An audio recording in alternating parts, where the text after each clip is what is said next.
Bismillahirrahmanirrahim. Assalamualaikum warahmatullahi wabarakatuh. Alhamdulillah wassalatu wassalamu ala Rasulillah wa ala alihi wa sahbihi wa mawalah. Amma ba'du, ikhwani wa akhwati fillah rahimani wa rahimakumullah. Pada kawan-kawan semua yang semoga kita senantiasa dirahmati Allah Subhanahu wa taala. Insyaallah pada kesempatan kali ini kita akan bahas materi tentang ahli waris ya. Siapa saja yang termasuk ahli waris, dan ini adalah pembahasan yang sangat penting ya, karena ternyata masih banyak ya kaum muslimin yang belum mengetahui siapa saja yang termasuk ahli waris ya. Bahkan ada sebagian orang yang menganggap ahli waris itu cuma anak ya. Ada juga yang menganggap ahli waris itu cuma ayah, ibu, dan anak, atau suami dan istri ya, suami atau istri. Padahal ahli waris itu ada banyak, yang insya Allah pada kesempatan kali ini kita akan bahas ya. Dan di buku ini ya, di buku 4 langkah praktis menghitung warisan, pembahasan ahli waris saya berikan pada halaman 13 dan 15. Dan untuk memudahkan kita dalam menghafal ahli waris, saya sudah buatkan diagram ahli waris ya. Antum bisa download, di linknya ada di bagian deskripsi ya, silakan antum download dan di print.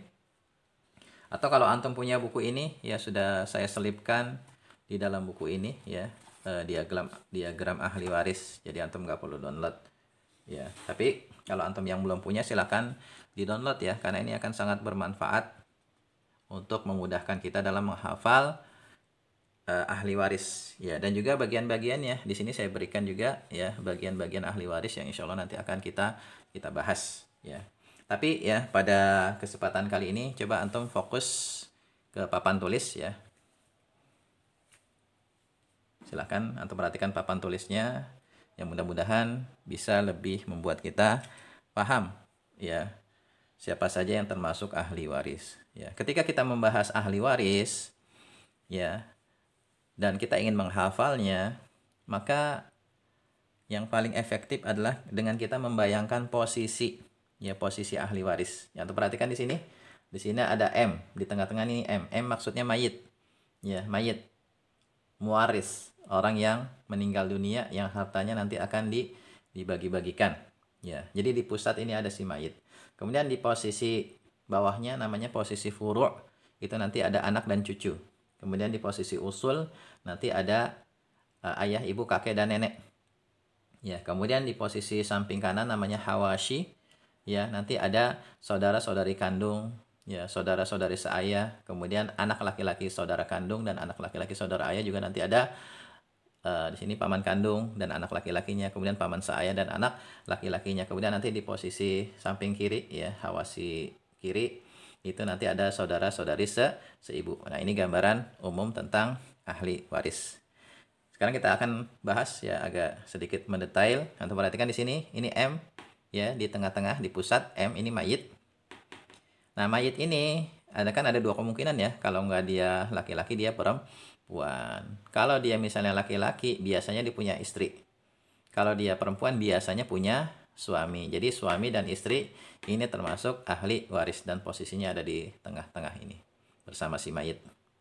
Kemudian posisi bawah ya, posisi furu', ada anak laki-laki dan anak perempuan.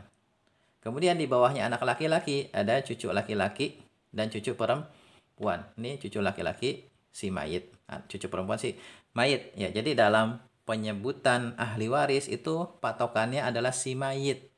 Jadi kalau saya sebut anak laki-laki, maksudnya anak laki-laki si mayit ya. Sebab ada juga orang yang menyebutkan ahli waris itu patokannya bukan si mayit, tapi patokannya diri dia. Ya, misalnya ada seorang anak nih yang ibunya meninggal ya, kemudian dia pengen konsultasi ke ustadz tentang pembagian waris. Dia bertanya kepada ustadz, "Pak Ustadz, ya ibu saya sudah meninggal, ahli warisnya ayah saya." Ya, dia nyebutnya ayah saya, padahal mestinya yang benar ya, ahli warisnya adalah suami ya, maksudnya suami si mayit, suami ibunya ya, memang ayah dia. Cuman ketika kita menyebutkan ahli waris ya, harus kita sebutkan patokannya itu si mayit, supaya nanti perhitungannya benar ya. Kalau dia sebut ayah, nanti hitungannya beda lagi ya. Jadi itu ya. Jadi ketika kita menyebutkan ahli waris patokannya si mayit. Ya, saya ulang lagi ya, posisi bagian bawah ada anak perempuan dan ada anak laki-laki. Kemudian di bawahnya anak laki-laki ada cucu laki-laki dan cucu perempuan. Ya.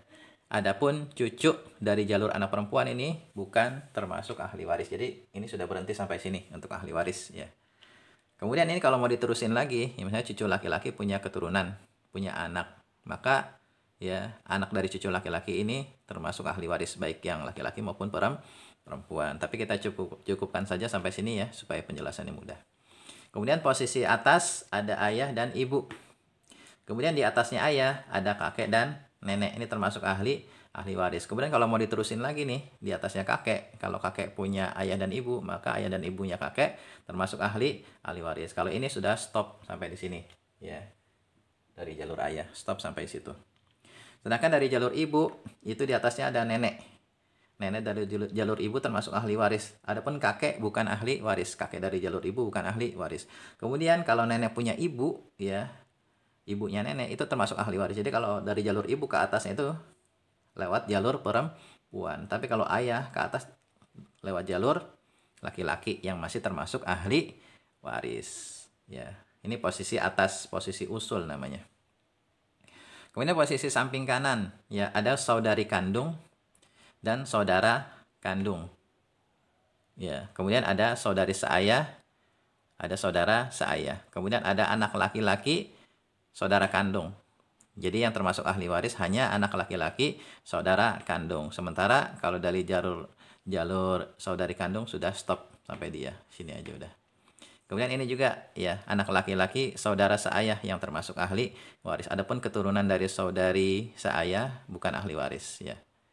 Kemudian di atasnya sini ada paman kandung dan anak laki-lakinya yang termasuk ahli waris. Kemudian paman seayah dan anak laki-lakinya yang termasuk ahli waris.